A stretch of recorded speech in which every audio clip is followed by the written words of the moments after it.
Hello students, this is the second part of the lecture 1 for class 9 chemistry, chapter 1 matter in our surroundings. In the previous session I have told you that matter is made up of particles. Now let us understand through an activity that how small are these particles. For this, what we can do is that we take a beaker of water. In this beaker of water 100 ml of clear water is taken, and to this 100 ml of water, clear water, I add here few crystals of potassium permanganate, that is KMnO4. When I add this KMnO4 crystals to the beaker, the color of the beaker, the color of the water in the solution becomes dark purple. You can observe this, that this is dark purple. The solution becomes dark purple in color. What I did is that I added this to 100 ml of water and the color becomes dark purple. In beaker B, let us name these beakers as A, B, C, D, and in this beaker B, the color of the water is dark purple. Now from this beaker B, I take 10 ml of this colored solution. I take this 10 ml of colored solution and add to beaker C.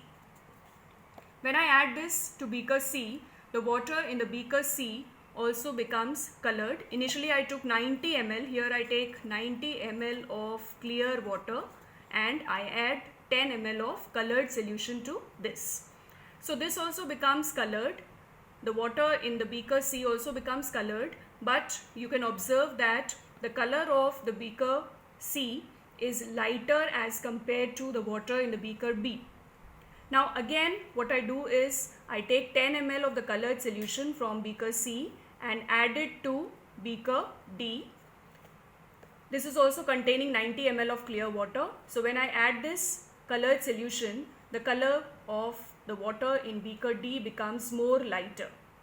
If I do this experiment with 4 or 5 beakers, the color becomes lighter, lighter and lighter, but still in all the beakers you will see the tinge. At the last also you will see a tinge of the color, and this shows that one crystal of KMnO4, only one crystal of KMnO4 is made up of many small particles, millions of small particles. That's why the color does not disappear.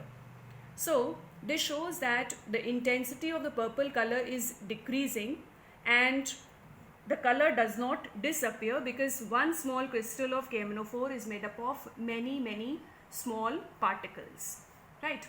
Now this process actually is known as dilution. We call this as dilution. Dilution means to add water. We are adding water here, and sometimes this is also asked in exams that what do you mean by dilution.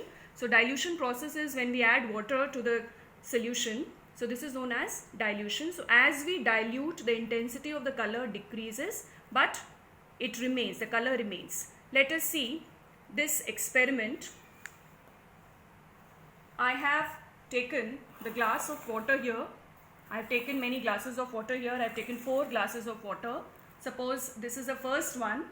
This is my beaker A, this is beaker B, C and D. In the first one I have taken more water. Suppose I take 100 ml of water, and I don't have KMnO4 here, but I have taken here food color, and you can observe that a very small, see the color change. On its own it is getting dissolved and the color gets changed to dark orange, okay, and this process is also called diffusion. We'll study today itself that what is diffusion. The color of the food color is getting spread on its own. I have not even stirred it and it has spread on its own. So this is known as diffusion. The intermixing of the particles of matter is known as diffusion. Now what I do is I take few spoons of this colored water. I take 2 spoons and add it to the next beaker, the next glass, and you can see that the color changes there again, and this is definitely yellow color. dark yellow color. Now in the third one, again I take 2 spoons of this and add it to the third one, and this also becomes colored. I know you cannot see this. Yes, you can see this, that this has become lighter. This is creamish color. Now if I add this creamish color to the fourth one, this imparts the color. The intensity of the color has naturally decreased. See, this one, when you view it through the microscope, you will see the tinge of the color. Right now you cannot observe it through the naked eyes, but through microscope you can find out that this is also the colored water. Tinge of color is there and it does not disappear at all. So this experiment proves that on dilution the color change is there and the intensity of the color decreases as we dilute it. Okay, let's understand the characteristics of particles of matter now. The first characteristic of particles of matter is that particles of matter have space between them. Through the first activity I have explained you this, that particles of matter have space between them. When I added salt to water, the salt particles have occupied the space between the water molecules. So this characteristic is shown by this experiment, that particles of matter have space between them. The second characteristic of particle of matter is that they are continuously moving. Now you saw that when I added the food color, the particles of the food color were continuously moving and they spread on their own. Even before I stirred that solution, it mixed on its own. It means that the particles of matter are continuously moving, and even we can observe this if you light up one incense stick in your house. You can smell it several meters away. Incense stick, I hope you understand, agarbatti. So if you can smell that incense stick several meters away, because the smell mixes with the air and the particles mix with the air and they are continuously moving. So with the help of that, we can say that particles of matter are continuously moving. The third characteristic is particles of matter attract each other. Now this can be explained by this, that if you try to break iron nail with the help of hammer, you cannot break it because the particles of solid are very strongly attached to each other by the force of attraction. They have the force of attraction, and naturally afterwards you will study the comparison between the solids, liquid and gases, that solids have highest force of attraction, liquids have less, and gases have the least force of attraction.